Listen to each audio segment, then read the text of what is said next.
Namaskar everyone. Today we are going to see in details about the recent unrest in West Karbi Anglong district in Assam, a situation that has drawn national attention.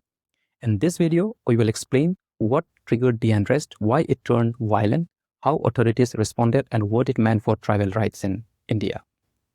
The current unrest in West Karbi Anglong district centered around Kheroni stems from a long-standing dispute over protected grazing lands, especially village grazing reserve and professional grazing reserve. It falls within the 6th scheduled area of Assam. Over the years, many tribal organizations and student bodies have alleged that large tracts of these lands have been encroached upon by non-tribal settlers, including people from Bihari, Bengali, Nepali, and other communities, disrupting traditional land uses and demography. In early 2024, the Karbi Anglong Autonomous Council issued eviction notice to families found occupying village grazing reserve and professional grazing reserves land.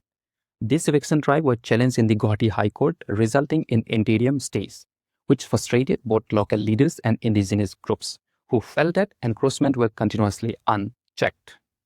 In early December 2025, indigenous Karbi groups and supporting organizations began an indefinite hunger strike in Kheroni. Their key demands was the immediate evictions of alleged encroachers from village grazing reserve and professional grazing reserves land, and stronger enforcement of protections under the 6th schedule. Tensions rose dramatically around December 21st and 22nd when people arrived at the protest site and removed some hunger striker for medical treatment, citing health concern. The remaining demonstrators were not fully informed about these actions, leading to confusions, angers, and rumors in the crowd.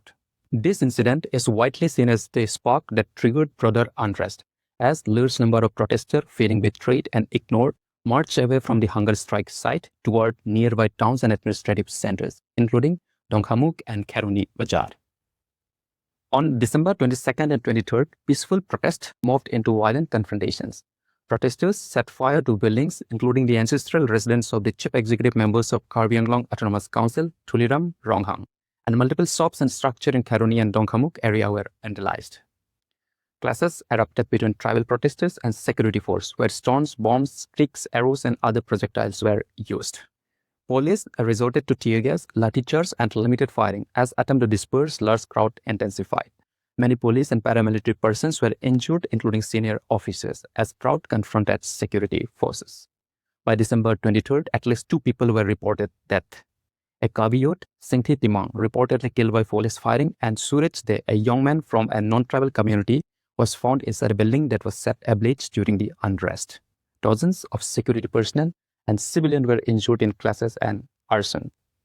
Following the events, non-tribal communities, especially Bihari and Bengali residents affected by property losses, began their own protest, demanding arrest and compensations for families of the victims and justice for alleged attack on their communities, and call out Karbi Go Back, Karbi Chinese Go Back slogan. And this slogan was condemned by indigenous community and organizations of the states. To contain violence and prevent further escalations, prohibitory orders under Section 163 of VNSS were imposed to restrict assemblies and maintain public order. Mobile internet and data service has been suspended in both Karbi Anglong and West Karbi Anglong district to control misinformations. Additional security force has been deployed to sensitive areas. Officials, including Assam Cabinet Minister Ranuj Pegu, have engaged in discussion with Karbi representative. Protesters' leaders have agreed to participate in tripartite talks scheduled for December 26, involving state government and Karbi Anglong Autonomous Council, to address broader concerns related to land rights and peace. This conflict underscores long-standing tension in Assam over land rights, ethnic identity, demographic change, and governance in 6 scheduled areas. That's all for today. For more updates, do not forget to subscribe us. Thank you very much.